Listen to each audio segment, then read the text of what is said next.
In episode 2 of our series, we take you more deeply into the origin story of the South Pacific II and hear of her remarkable versatility as a mighty mothership come fish raiser during the golden years on the Great Barrier Reef.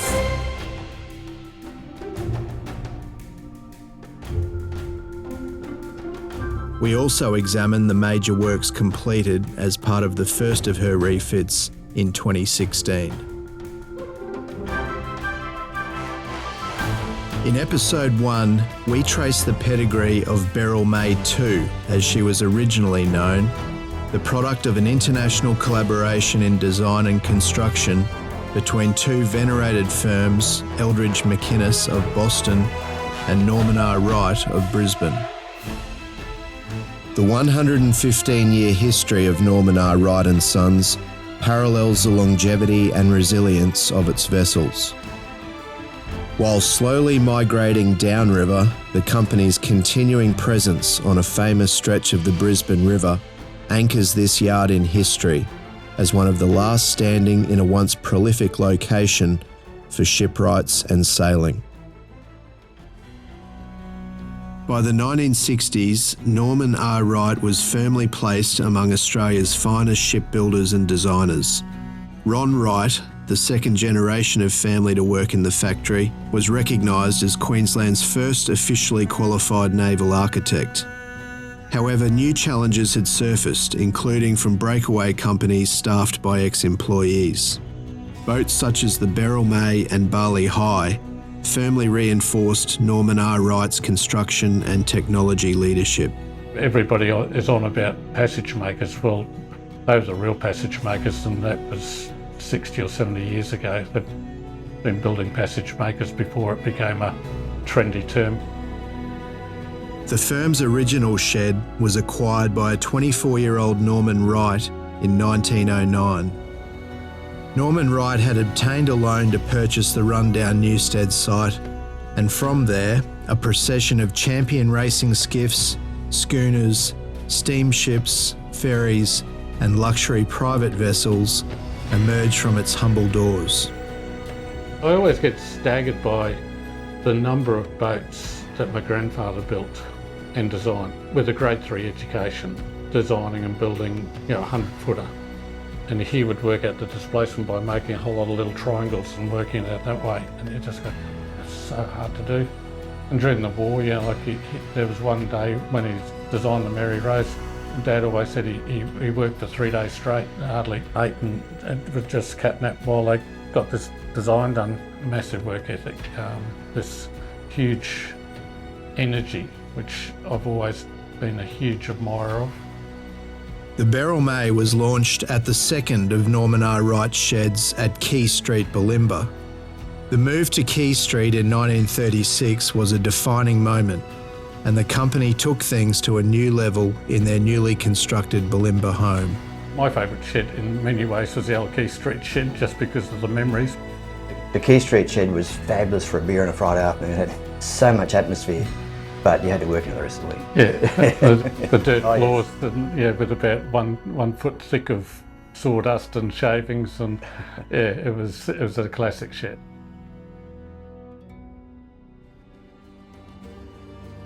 While her adventures have stretched far and wide along the Australian coast, the South Pacific II has always found her way home.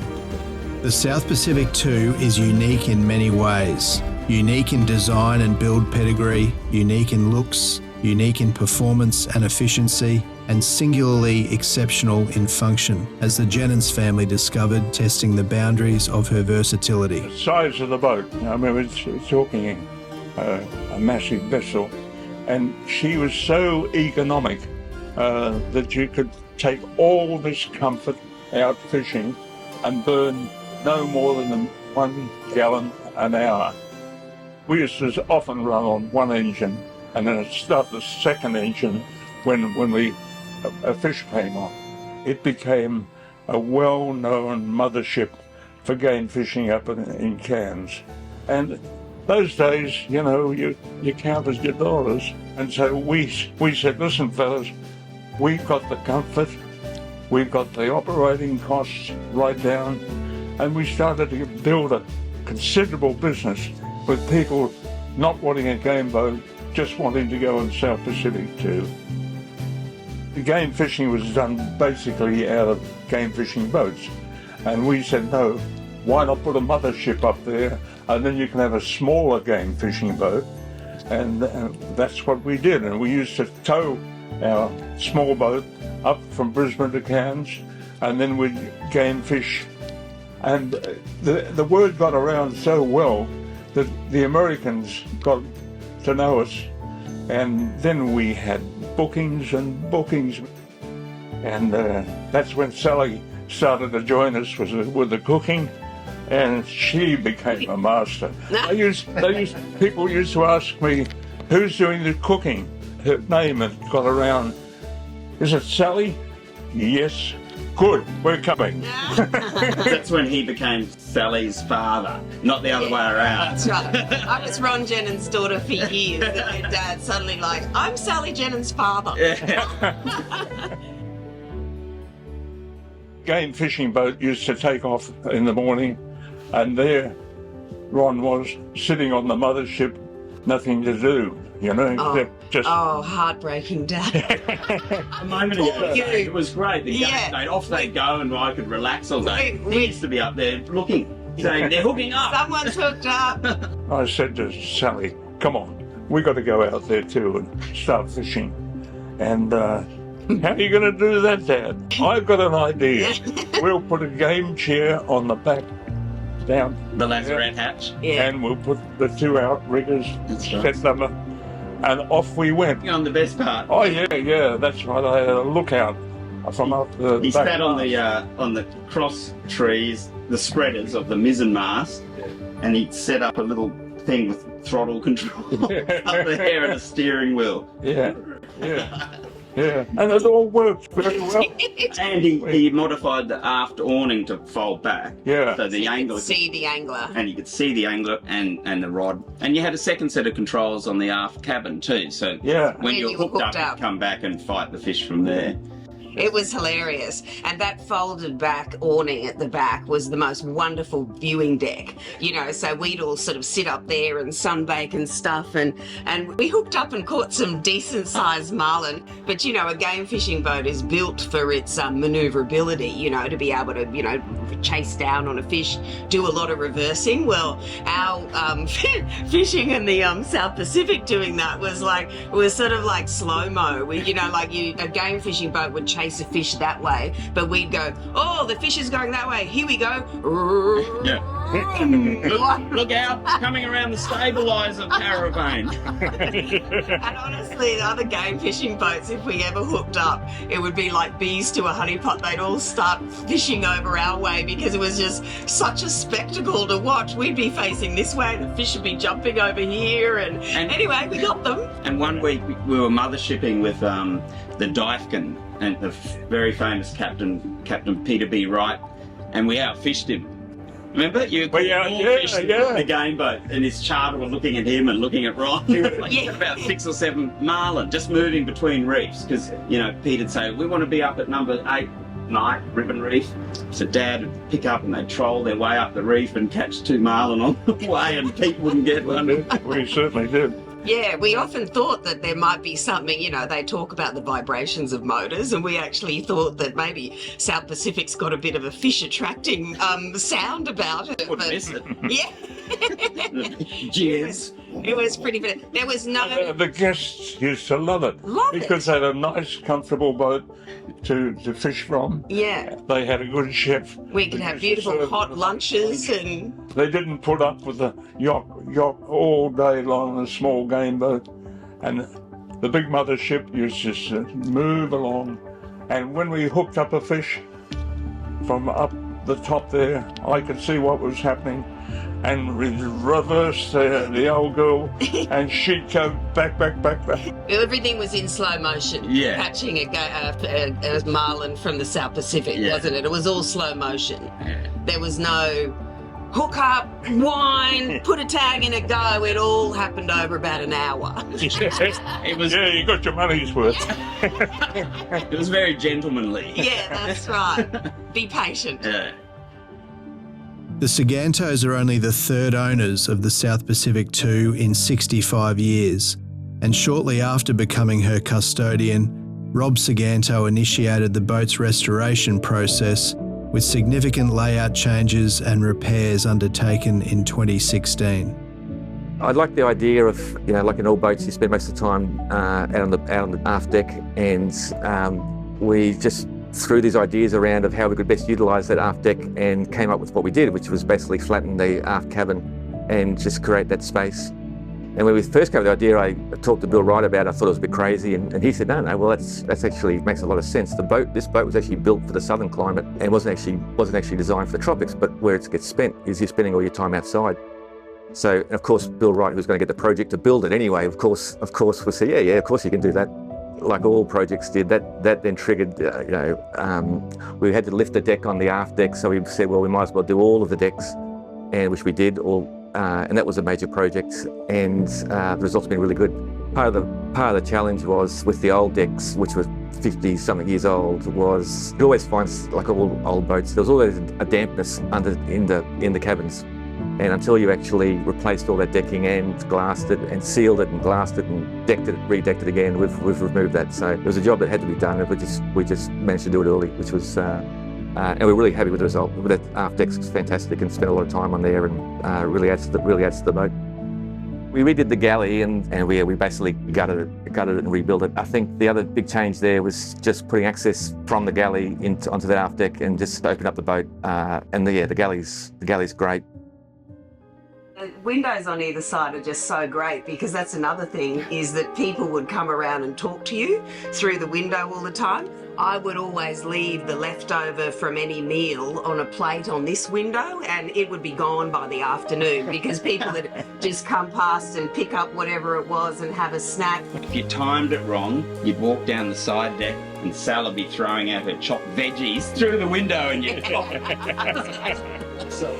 Yeah. The number of wonderful fish orders that I've had supplied through that window, where I could literally say, you're going for a spearfish, Dad, try and bring back 3 trout about this size, and in they come, or the great joy of the game fishing boat coming back and saying, we got a great big wahoo today, or a dogtooth tuna, a yellowfin, we know we've got sashimi for the next week, and the fresh fish, when you see the prices of it in the fish market now, and you think that, what used to come in those windows was just, no wonder I was fortunate enough to make so many experiments that I could write cookbooks on fish, because I just got spoiled with it. Yeah, very lucky. Bring in the fresh fish. Yeah. Yep, lots and lots of memories. Yeah. But a beautiful space, like Yeah. happy days of when you're travelling from, Anchorage to Anchorage and cooking, and you can just see, everything around you, and, it's just a happy place.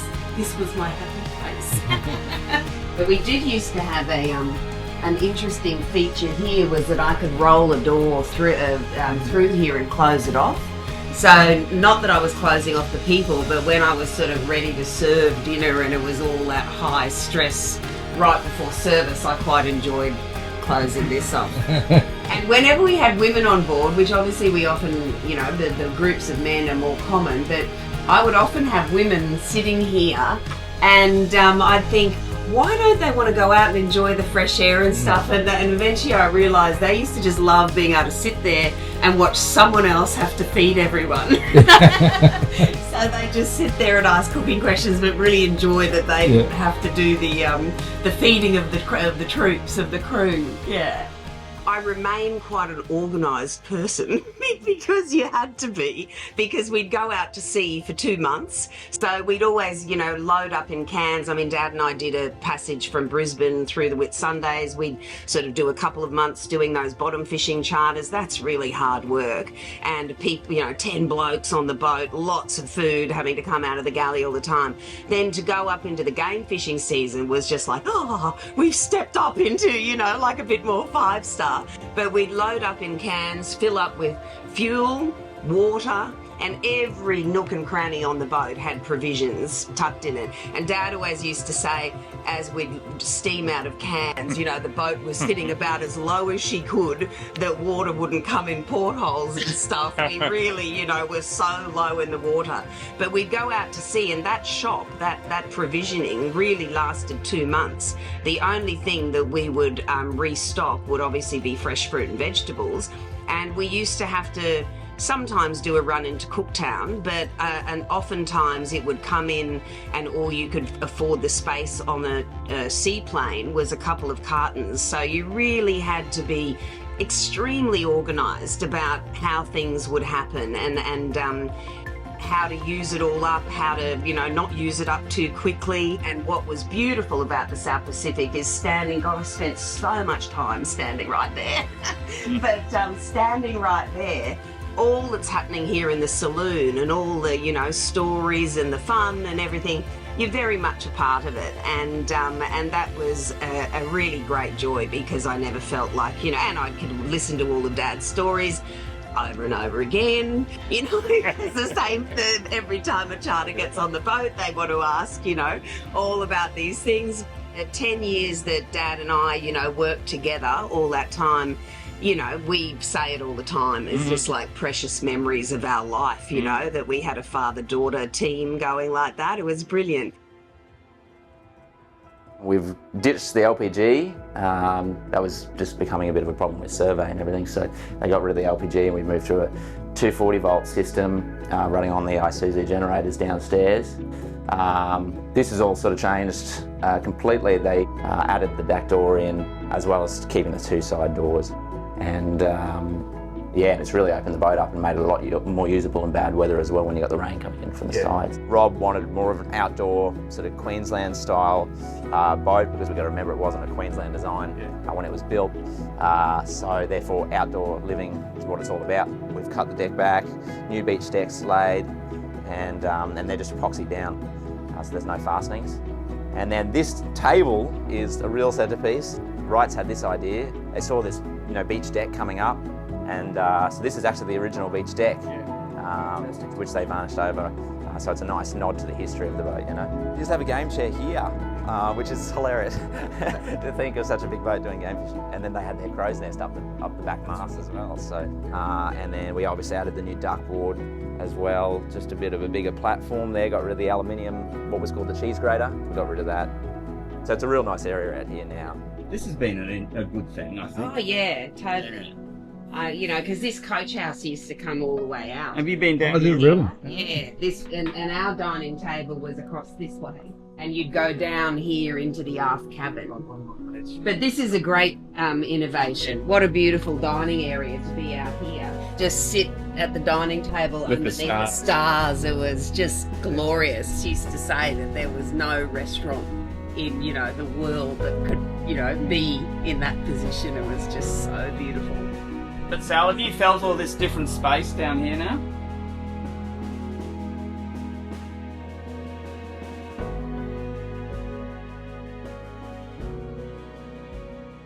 You can't fault the reliability of the GMs. They're so simple and 2-stroke, so they've got a lot of guts as well. But it is time just for a bit of a change. And it will be sad to see them go, considering Ron loved them so much. He absolutely obsessed with them, and you can see why, because he's had them working for, you know, however many seasons up north, 30 plus seasons. You can't fault them. They are a very cool engine. And then the gen sets, well, we've got the little Isuzus. That's our big Isuzu. So that's a 4-cylinder, and that has been exceptional as well. A great little set, and it is a nod to the reliability of them, because I don't know how many boats you'd find in the Queensland coast that have had a generator in running this many hours for 25 years would be. I don't think there'd be too many of them. So we've lost the information on the engine hours they've done, but we've had that generator checked by experts, and they just say she'll go forever. Now, anyway, that seems impossible, but it's happening. Isuzu powered the South Pacific for a period of must have been 30 years without a glitch. Every year taking it from Brisbane up to Cairns. Ron's love is the water, Very early in the piece actually, Ron had the need for a 20 kVA marine genset for the boat. We offered and sold to Ron a Isuzu C240, and Ron ran that unit until, I'd say, he finally sold the vessel. And Ron speaks very highly of Isuzu, and of course we speak very highly of Ron as well. You go down and just turn the key, it starts immediately. Yeah. Big fuel tanks, mind you, keep a genuine pressure of fuel into the genset, and that means that the fuel is not pressurized, it's just automatically pressured with the weight of the fuel tanks. Right. Gravity fed, is it? Additional works undertaken in 2016 included electrical upgrading, refrigeration, a new aft cabin, shower and head, new rigging winch and anchor overhaul. Fittingly, the South Pacific II was the very first boat to enter the brand new, state-of-the-art Norman R. Wright Sons shed at Rivergate, a world-class facility and the company's fourth home in nearly 110 years. With this first project, a ringing endorsement of the company's continuing excellence in workmanship. For actually building things, this shed here is fantastic. Ian and I have been through a number of locations. Two moves. We were in Key Street, Bulimba in my grandfather's shed up till 1990, and then we moved to Byron Street, which was the old Lloyd Ships shed, which we bought at a buy sale when everything that Christopher Skase owned was auctioned off, and that served us extremely well until that area got rezoned for high density living. So we came down here and bought a new shed, freehold, and set up our first brand new boatyard that Ian and I've ever had. Norman Wright's growth and international standing has made its enduring, unyielding 116-year presence on this historic reach of the Brisbane River for Australian boat building even more significant. I think it all goes back to the early days of when all the boat builders were all the sailing families. The great sailing families, and invariably the Crouches, the Crowleys, they all sail on weekends, but were all boat building during the week. And it all happened in this funny little pocket. I think there's 28 boat building companies and marine engineering companies basically in Bulimba, which is incredible, and Brecky Creek, including Brecky Creek, with the Trip Connies, etc. up there. And that was just the hub, wasn't it? Yeah, and you can imagine the competition on the weekend. It would have been on. It would have been. It would have been. You'd be talking. 3 of the top 5 boats in Australia, and in 16-foot skiffs, 18-foot skiffs, etc. Like the cream of the crop before World War II. Queensland totally dominated the sailing scene in Australia. Boats like the South Pacific II are the living endorsement of this continuing legacy of quality and history. One thing that I think every generation in our family hasn't been scared of is to change with the times, or take our technology to the ultimate that we could of that particular material. If you look at the hull of the boat, and I've talked to Norman Wrights about this, and they say that timber is seasoned so well, it will last another lifetime. So it's amazing when you think about that. People ring me all the time and go, I watch her going down the river. that hull shape is just unbelievable. There's something about the way she slips through the water, this boat. Yeah. Stay tuned for episode 3, where we look at SP2's role in the race that stopped Moreton Bay, and its special tribute to Ron Jennings, who takes the helm once more. There's more tales of adventure, and we follow her out of the water to begin her major refit. Australia's Classic Boats is exclusive to coastwatch.com.au. Stay tuned for further episodes and subscribe to our YouTube channel at youtube.com/Coastwatch1. Don't forget to join the Coastwatch Club at the Coastwatch website.